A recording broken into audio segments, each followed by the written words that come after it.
നമസ്കാരം. കുശലാമ്മ കിച്ചണിലേക്ക് എല്ലാവർക്കും സ്വാഗതം. ഞാൻ ഇന്ന് ചെയ്യുന്നത് അമരപ്പയർ തോരനാണ്. അതെങ്ങനെ ചെയ്യുന്നതെന്ന് നോക്കാം. ഈസി ആയിട്ട് ചെയ്യുന്നത്.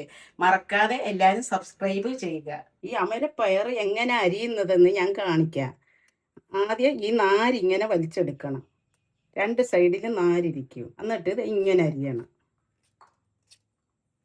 ഇതിൻ്റെ നാര് ഇങ്ങനെ വലിച്ചെടുക്കണം. രണ്ട് സൈഡും ഇങ്ങനെ വലിച്ചെടുക്കണം. നമ്മളിങ്ങനെ ചെറുതായിട്ട് അരിയണം. ഒരു പാത്രം വെച്ച് അത് ചൂടായി 2 ടേബിൾ സ്പൂണ് വെളിച്ചെണ്ണ ഒഴിച്ച് ഈ എണ്ണ ഒന്ന് ചൂടാകട്ടെ. 1/2 ടീസ്പൂണ് കടുക് പൊട്ടട്ടെ. ഇവിടെ കടുവെല്ലാം പൊട്ടി. ഈ ഒരു ചെറിയ സവാള, കറിവേപ്പില,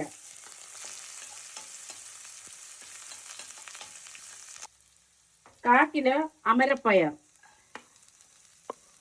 ഈ കുറച്ച് വെക്കണം. 1/2 ടീസ്പൂൺ ഉപ്പ്. വെള്ളം ഒന്നും ഒഴിക്കേണ്ട. ഈ എണ്ണയിൽ നല്ല വെന്ത് വരും. 2 മിനിറ്റ് ഒന്ന് മൂടി വെക്കാം. 2 മിനിറ്റ് മൂടി വരും. 2 മിനിറ്റായി.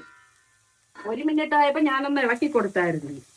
പൊടികൾ ചേർക്കാം. ഒരു 1/4 ടീസ്പൂണ് മഞ്ഞൾപ്പൊടി, 1 ടീസ്പൂണ് മുളക് പൊടി, തേങ്ങ, 2 ടേബിൾ സ്പൂണ്. ഇനി നമുക്ക് അടുപ്പ് ഓഫാക്കാം. നമ്മുടെ അമരപ്പയർ തോരൻ റെഡി.